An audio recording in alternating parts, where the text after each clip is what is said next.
Salut la compagnie, c'est Jules Melon et aujourd'hui dans un Pro Ciné Critique, Halloween est désormais quasiment là, c'est imminent, donc poursuivons dans l'angoisse, dans l'horreur absolue avec ce film australien sorti en 2014 qu'on m'a vivement conseillé que je découvre sur le tard, Mr. Babadook ou Babadook. Duck, duck, comme le dit cette voix à un moment au téléphone qui ne fait pas peur du tout. Réalisé par Jennifer Kent, dont c'est le premier long métrage, adapté d'un court métrage qu'elle avait fait quelques années auparavant d'ailleurs, et depuis elle a fait The Nightingale, qui paraît-il est très bien, mais que je n'ai pas encore vu.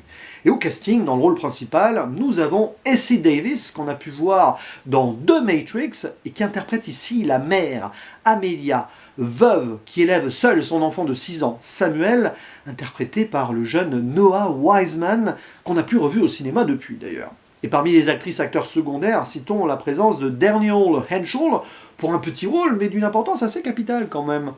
Et ce Babadook sur le papier, il fait partie de cette droite lignée des films, on va dire, tragico-psychologiques dans l'horreur qu'on a vu popper ces 10 dernières années, les The Witch, The Lighthouse, Hérédité, Midsommar ou encore Relic, donc ça avait tout pour me plaire sur le papier. Et nous allons suivre les péripéties assez compliquées, clairement, d'une mère et de son enfant, ce dernier ayant des troubles du sommeil, elle ne le supporte plus, clairement, et ça va s'empirer quand, du jour au lendemain, va débarquer chez eux un livre de contes pour enfants mystérieux, intitulé Mr. Babadook, dans lequel une histoire assez sombre est contée, et petit à petit, le monstre qu'il y a dedans semble prendre vie, apparaître et infester les lieux et traumatiser encore plus les personnages, et on n'est pas loin de la folie à un moment donné. Et on va se rendre compte que tout ceci est quand même lié à un passé dramatique, puisque si elle élève seule son enfant, elle est veuve, je l'ai dit en intro, c'est parce que le mari est mort dans un accident de voiture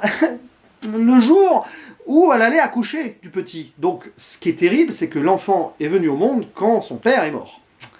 Et donc on peut imaginer pas mal de choses là-dessus. Même si le film nous propose une interprétation assez directe des choses, j'ai envie de croire que ça pourrait être encore plus profond. Et franchement, c'est très bien. Voilà un métrage qui joue sur son ambiance, avec une angoisse permanente, qui va même crescendo, qui ne joue pas tant que ça sur les jumpscares, même si à un moment, quand même, évidemment, quand Babadook apparaît, ouais, mais encore, c'est assez bien joué là-dessus, avec cette présence potentielle en fond, voilà, avec des jeux de lumière et tout, bien sûr, d'autant plus que le cadre est ici très noir, la maison d'Amelia et de son gamin, c'est noir-gris, on voit bien la dépression qui s'installe, et c'est ce que j'ai aimé, parce qu'ici on a un drame familial terrible, on est plus dans la tragédie humaine que dans l'horreur absolue, même si justement de cette tragédie naît l'horreur, c'est le message du film. Et quand on voit ce qui a pu se passer avant, on comprend presque que la mère commence à péter les plombs, elle devient folle, et c'est assez terrible parce que on n'est pas loin de la maltraitance de l'enfant ici. On se pose la question si le gamin a ce traumatisme parce qu'il n'y a pas son père, ou si c'est pas la mère qui rejette ce gamin parce que il est considéré comme la faute. C'est à cause de ça, de cette naissance, que son amour, l'amour de sa vie est décédé. Donc il y a clairement cette construction-là. Et du coup, Babadook, qui est-il? Est-ce qu'il est vraiment extérieur à ce duo, ou est-ce que c'est une émanation de ce deuil qui n'est pas fait, qui n'est pas accepté? Voilà, j'en dis pas plus, mais c'est assez évident. Et je vous renvoie d'ailleurs à la très bonne vidéo de Demoiselle d'horreur, qui s'intitule Amelia, puisque c'est le nom de l'héroïne, qui explique très bien la chose et qui laisse peu de place à d'autres interprétations, même si quand même on peut croire aussi à la simple histoire de monstre, mais à ce moment-là, c'est ouais, ça serait peut-être pas assez approfondi si c'est le cas.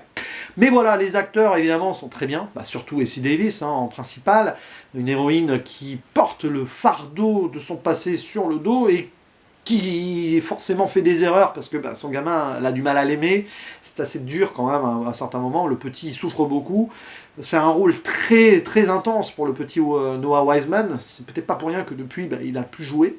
Parce que là, il est très bon, normalement, il aurait dû avoir plein de rôles derrière, clairement, mais ça a dû être assez épuisant, quelque part, psychologiquement, à jouer, comme interprétation. Peut-être que il a voulu faire autre chose de derrière, et peut-être ses parents aussi, quand ils ont vu le résultat, ils disent « Ouh là là, ouais, c'est bien le cinéma, mais tu vas peut-être faire autre chose, genre de l'équitation, on n'en sait rien. » Bon, je dis des bêtises, là. Mais non, mais c'était terrible. C'est en huis clos, c'est un film qui va vraiment se concentrer sur ces deux personnages-là, même si on voit justement les à côté pour les isoler, puisque le petit va plus à l'école, et ses anciens amis, enfin ses amis autour le rejettent. Il y a des moments très difficiles d'ailleurs, notamment avec une petite fille. Et puis voilà, les potes de Amelia aussi, par pitié, essayent de l'intégrer encore, mais plus ça va, plus c'est impossible. Les deux finissent par ne plus dormir, prendre des médocs. D'ailleurs, plus ça va, et justement, ces prises-là, cette psychologie qui se détériore, fait que Babadook prend le dessus, et voilà. Et puis il y a une fin qui est très intéressante aussi, mais j'en dirai pas plus, qui confirme vraiment l'interprétation du passé, de ce deuil, cette représentation-là. Alors, après, voilà, est-ce que le fantôme du père serait revenu? Est-ce que c'est juste les torpeurs personnelles, une sorte de schizophrénie, de rejet? Il y a plein de petites choses là-dessus qui peuvent être creusées, mais ça peut paraître quand même évident. C'est peut-être, quelque part, le défaut du film, c'est que finalement, tu arrives au bout et que c'est assez clair. Même si tu as envie d'avoir une porte ouverte sur autre chose, plus tu y penses, et puis tu te dis, ouais, il y a une certaine clarté. Et puis après avoir vu la vidéo de Demoiselle d'horreur, justement à ce sujet, ça paraît, voilà, on peut pas trop dire autre chose.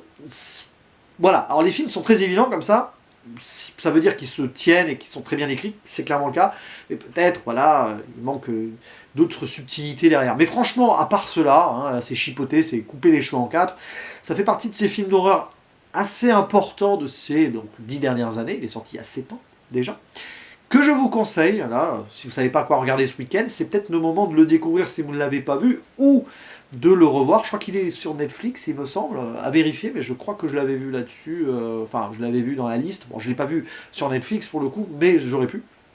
Et non, voilà, c'est pas quand même mon film d'horreur préféré de ces 10 dernières années non plus, mais il va s'inscrire quand même dans un bon top 10, vous voyez. Je préfère cela, je vous l'avoue, à ces métrages récents, en mode slasher jumpscare ou possession jumpscare et tout. Ça me paraît plus subtil parce qu'on touche ici à une tragédie humaine profonde et on se sent concerné forcément. Et j'imagine à quel point, si des mères de famille regardent ce film, à quel point ça peut être violent et terrible. Ça peut d'ailleurs les perturber encore plus et il peut y avoir un rejet envers ce film d'ailleurs, je ne sais pas. N'hésitez pas à dire en commentaire d'ailleurs, selon votre perception, si vous avez adoré ou rejeté ce film ou si vous avez eu des bémols parce que ça sera intéressant. Mais voilà, sur le plan esthétique, sur le jeu des actrices, des acteurs, sur la photographie qui est très sobre mais qui renforce ce côté vraiment glauque de l'histoire et sur la personnification du monstre qu'on voit pas beaucoup mais qui est là, avec certains effets un peu encre, voilà, comme ça, voilà. L'encre pour écrire, pas l'encre du bateau, hein, évidemment.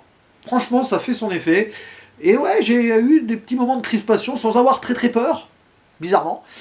Ça, ouais, quand même, j'imagine que dans une salle obscure comme ça, à la découverte, ça a dû faire son effet sur pas mal de gens. Voilà. Bref, il ne me reste plus qu'à vous dire à la prochaine. Ciao.